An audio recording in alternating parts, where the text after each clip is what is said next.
Assalamualaikum warahmatullahi wabarakatuh. Selamat berjumpa lagi dengan saya Adek Nopantara yang akan mengupas sejarah Sunda dengan tuntas.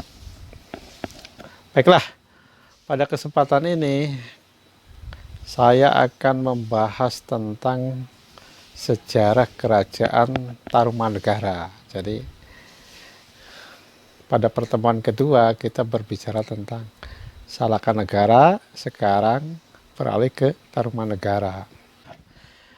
Pada pembahasan sebelumnya dikatakan bahwa Tarumanegara itu merupakan kelanjutan daripada Kerajaan Salakanegara.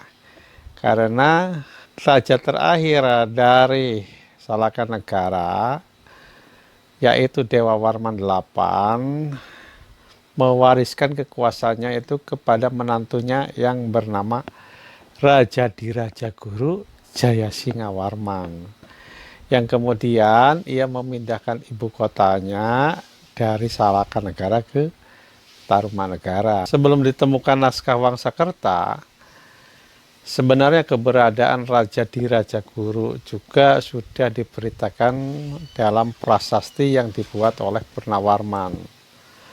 Dikatakan bahwa raja pertamanya itu adalah Raja Dirajaguru, kedua Raja Sri, ketiga itu Purnawarman yang membuat prasasti itu. Dalam prasasti itu tidak dikatakan nama kelanjutan dari Raja Dirajaguru dan Raja Sri. Jadi sebelum ditemukan naskah Wangsakerta itu masih misteri. Kerajaan Tarumanegara berlangsung selama 311 tahun, dari tahun 358 sampai 669, dan terdiri dari 12 raja. Yang pertama itu Raja Dirajaguru Jayasingawarman yang berkuasa dari tahun 358 hingga 382 Masehi. Kemudian yang kedua itu Raja Resi Dharma Ya Warmanguru yang berkuasa dari tahun 382 sampai 395 Masehi. Yang ketiga, Maharaja Purnawarman ini merupakan raja yang terkenal. Dari tahun 395 sampai 434 Masehi. Yang keempat itu Maharaja Wisnuwarman yang berkuasa dari 434 sampai 455 Masehi. Kemudian Indrawarman yang berkuasa dari 455 sampai 512 Masehi. Terus Candrawarman yang berkuasa dari 15 sampai 535.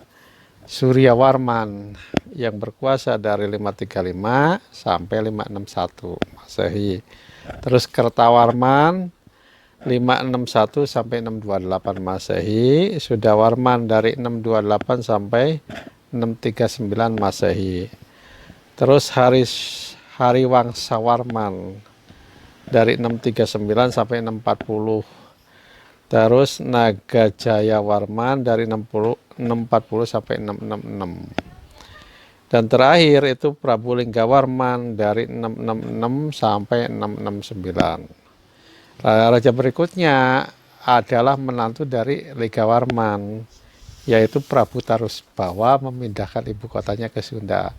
Jadi pada tahun 669 berakhirlah kerajaan Tarumanegara dan berubah menjadi kerajaan Sunda. Raja terkenal dari Tarumanegara adalah Maharaja Purnawarman yang berkuasa dari tahun 395 sampai 434 Masehi.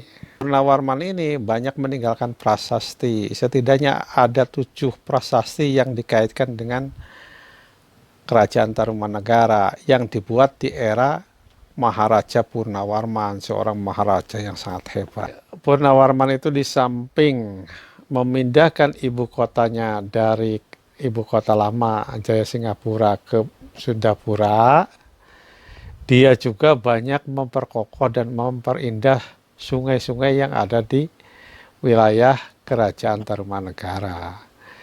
Jadi pada zamannya sebenarnya kata Sunda itu mulai digunakan untuk menamai ibu kota baru dari Tarumanegara. Karena kemungkinan Jaya Singapura yang dibangun oleh kakeknya Raja di Raja Guru Jaya Singawarman itu karena berada di muara atau dekat muara Sungai Citarum dan di pinggir Sungai Citarum ada kemungkinan banyak mengalami kebanjiran. Jadi kata Sunda pertama kali dicetuskan oleh Purnawarman untuk menamai ibu kota barunya. Dengan menamai Sunda yang berarti suci, berarti Purnawarman itu mengidealisasikan kedepannya itu bahwa kerajaan yang dibangunnya itu memiliki motivasi untuk menjunjung tinggi kesucian. Mungkin itu seperti itu. Jadi pesan yang tidak tersirat, yang hendak dibangun atau dicita-citakan oleh Purnawarman.